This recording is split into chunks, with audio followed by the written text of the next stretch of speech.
ድሃው ክርስቶስ ከዋናው ማዕድ ተገፍትሯል። አንዳንዶቻችን ግን መጀመሪያ ስታርተር፣ ከዛ ዋናው ምግብ፣ ከዚያ ደግሞ ዴዘርት። አቤት ጉዳችን! በተጫማነው ጫማ እቻ አፈራት ትንካኛል።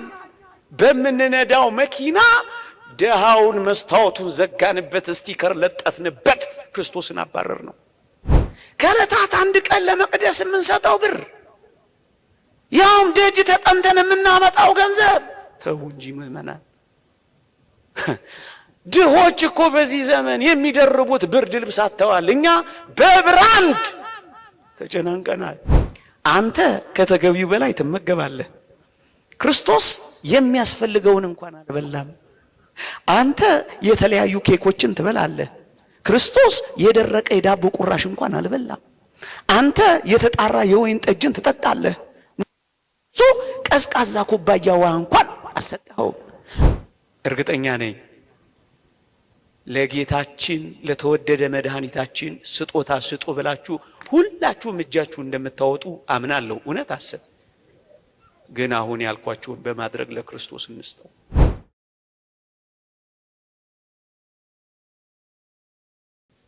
ኦርቶዶክሳውያን እስኪ የምር እንነጋገር። እንደ ክርስቲያን እንደ ኦርቶዶክሳውያን ድግሶቻችን፣ ሰርጎቻችን፣ በዓላቶቻችን፣ የቤተ ክርስቲያን ድግሶቻችን እንኳን ሳንቀር እስኪ እንነጋገር። የምንጠራቸው ሰዎች፣ የምንሰጣቸው የፊት ወንበሮች፣ ከተዘጋጀው ማዕድ እፍታውን ከላይ የምናወጣላቸው እነማን ናቸው ወገኖች? እስኪ የምር እንነጋገር። እርግጠኛ ነኝ ክርስቶስ ማግኘት እፈልጋለሁ፣ ለክርስቶስም ስጦታ መስጠት እሻለሁ እንደምትሉ አስባለሁ።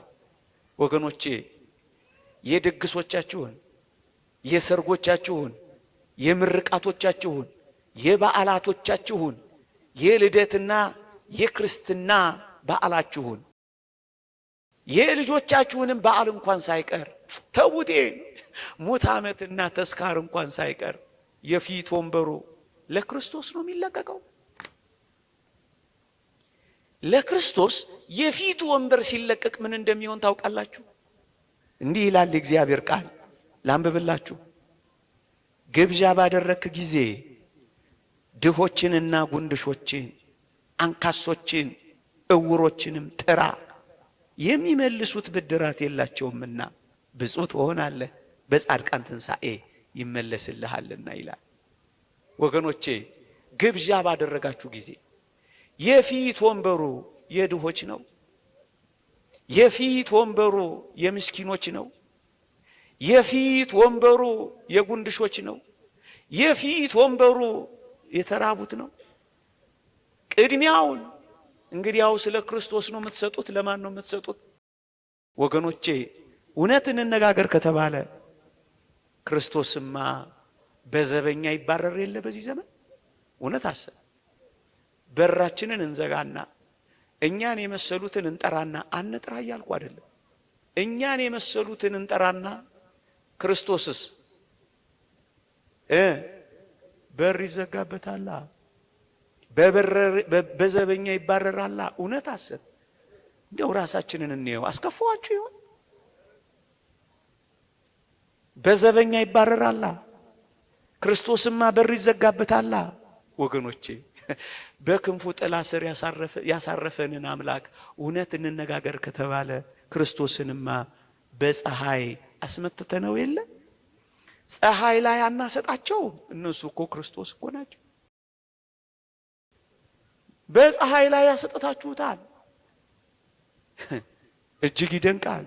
በከበረው ዙፋን ላይ ያስቀመጠንን ጌታችንን ድንጋይ ላይ አንጥፈነዋል። እቅጩንማ እንነጋገር። ከዋናው ማዕዳችን አባረነው፣ ፍርፋሪ እንኳን ነፍገነዋል። በድብድብ የሚበሉት፣ በሽሚያ የሚያገኙት፣ አንዳንዴ እየተደባደቡ እንኳን ደማቸውን አፍስሰው የሚሄዱበት አይደለ ድግሶቻችን፣ ሰርጎቻችን። የታል ክርስቶስ? ያማረውን ለምለም መስክ ያሰማራንን ጌታ እውነት እንነጋገር። ስለ ቃሌና ስለ ድፍረቴ ይቅርታ አድርጉልኝ። ሶፍት የተቀላቀለበት አይደለም እንሰጠው ነው አይደለም። የጋጥነውን አጥንት አይደለም እንወረውረው። እንደው ይቅርታ አድርጉልኝ፣ እንደው ውሻ አላደረግነው። የታል ክርስቶስ? የታሉ ድሆች? የታል ያ መቅደስ? የታል ይሄ ህይወት? የታል ይሄ ክርስትና? እውነት ነው ውሸት ነው የምንኖረው? አልተረሳም፣ አልተተወም፣ አልተባረረም። እመኑኝ።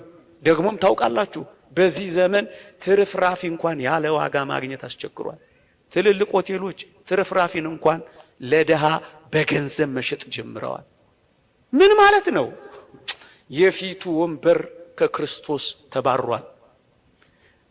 እውነት እንነጋገር ከተባለ እንዲህ አይደል እየኖርን ያለ? አልተረሳም ክርስቶስ። ሲተርፍ የምንሰጣቸው፣ ሲሻግት የምንወረውርላቸው፣ ቅራሪውን የምንጥልላቸው አይደለንም? ያችን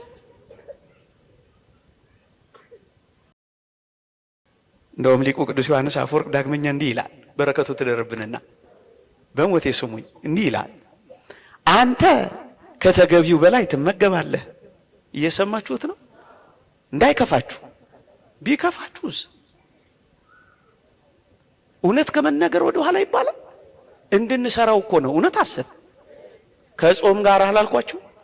ከምን ጋራ? ከምን ጋራ?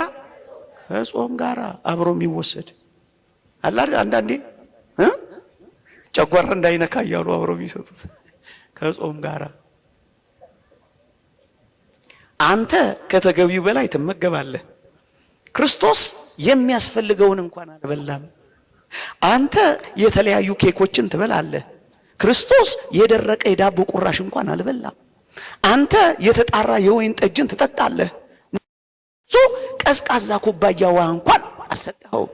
አንተ በለሰለሰና በተለበጠ አልጋ ትተኛለህ። ነገር ግን እርሱ በውጭ ሆኖ በቁር ያልቃል። አንተ ለክርስቶስ የሆኑትን ገንዘቦች ሁሉ ጨርሶ ወስደሃል። ለምን መሰላችሁ? ከነዚህ ከታናናሾቹ ለአንዱ ስላላደረጋችሁ ለእኔ አላደረጋችሁም ስላለ እኮ ነው። የወደቀውን ረግጠ የገባው እኮ ክርስቶስ ነው። ለእኔ አላደረጋችሁም። ምእመናን ማንንም መውቀስ አይደለም። በዚህ ትምህርት ያላቸውን ለማሳፈር ፈልጌ አይደለም ወገኖቼ። ባለጠግነት በራሱ የሚነቀፍ አይደለም። እንዲህ አይነት ትምህርት ስናስተምር ባለጠጎችን የነቀፍን እንዳይመስላቸው። ባለጠግነት በራሱ የሚነቀፍ አይደለም ይላል ሊቁ አውግስጢኖስ። ይልቁንም አብርሃም ባለጠጋ ነበረ ይልና ድሃውን አልዓዛርን ከማቀፍ ግን ባለጠግነቱ አልከለከለውም ይልና ሁለቱም አብርሃምም ድሃው አልዓዛርም በጌታ ፊት ባለጠጎች ነበሩ ይላል። ኢዮብ ባለጠጋ ነበር። ባለጠግነት የሚነቀፍ አይደለም። ባለጸግነትን የምናወግዝም ይመስላቸዋል። አይደለም አይደለም ምእመናን። እና ከእንግዲህም አሁን ስናገር ያንን እየነቀፍኩ እንዳይመስላችሁ፣ ጉርለታችንን እንድንሞላ እያሳሰብናችሁ ነው። እዩ እንደ እውነት እንነጋገር ከተባለ ያንዳንዶቻችን እኮ መኪና ቤት አላት። እውነት አሰብ የመኪና ቤት ማደሪያ አለ የለም? አዎ። ለክርስቶስ ግን አሁንም ድረስ ቤት ተነፍጎታል። ቤት የለውም።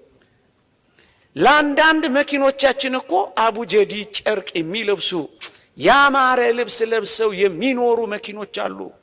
ብዙ የክርስቶስ መቅደሶች ግን ልብስ አጥተው ተራቅተው በውርጭና በብርድ የሚያልቁ አሉ። የኛ እኮ ቁም ሳጥን በቅያሪ ልብስ ተጨናንቋል። ምናልባት ልብስ ለመቀየር ጣዋት እኮ 5 እና 10 ደቂቃ ስናወጣ ስናወርድ፣ ከዚያም ደግሞ የሰራተኛይቱ እዳ ይሆናል ረፈርፈድ ሲል። የልብሳችን ክምር እንዴት ብዙ ነው! በቁም ሳጥን የተጨናነቀ አለፍም ሲል እኮ እሱ ሲያረጅና ሲጠበን እንኳን ለድሃ የማይሰጥ እኮ ብዙ አለ። ልዋጭና ቅያሪ ዕቃ የምናስገባበት አሁን ግፍ እየተሰራ አይደለም ወገኖቼ? ድሃው ፀሐይና ብርድ ይፈራረቅበታል።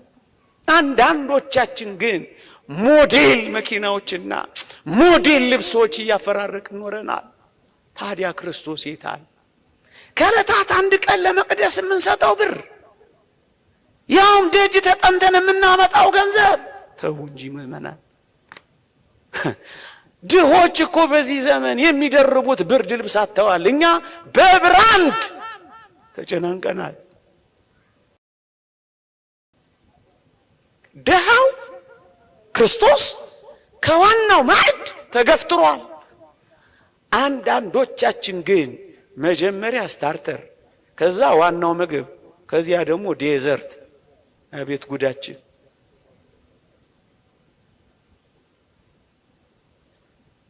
ባለፈው እንዳልነው የአንዳንዶቻችን ምግብ በጣም አስቀል ይሆናል። ጥሩ ሳሊ ያሸበረቀው ሸራም መስሏል። በልኩና በመጠኑ መኖር አቅቶናል። ፍርፋሪ እንኳን ማግኘት ተስኖታል።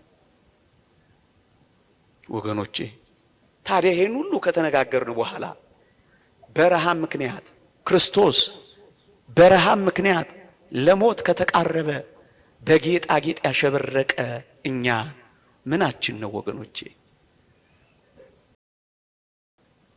እርግጠኛ ነኝ ለጌታችን ለተወደደ መድኃኒታችን ስጦታ ስጡ ብላችሁ ሁላችሁም እጃችሁ እንደምታወጡ አምናለሁ። እውነት አስብ። ግን አሁን ያልኳችሁን በማድረግ ለክርስቶስ እንስጠው።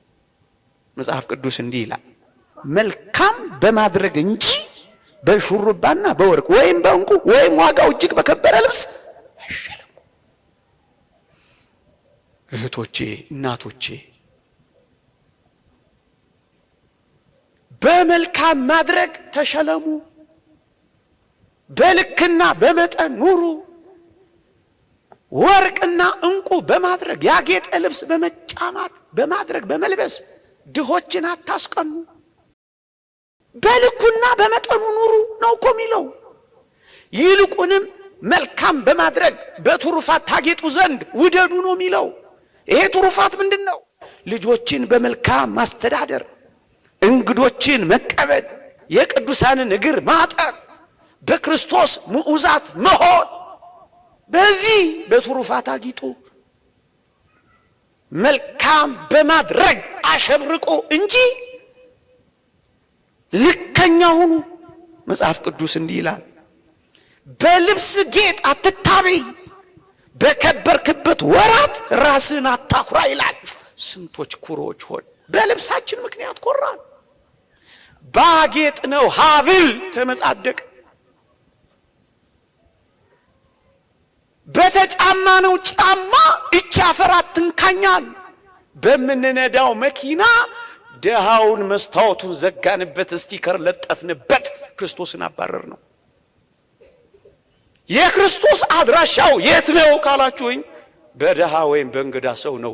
ደግሞ አለው በደሃ ወይም በእንግዳ ሰው። አንድ ሊቅ የተናገረው ላንብብላችሁ።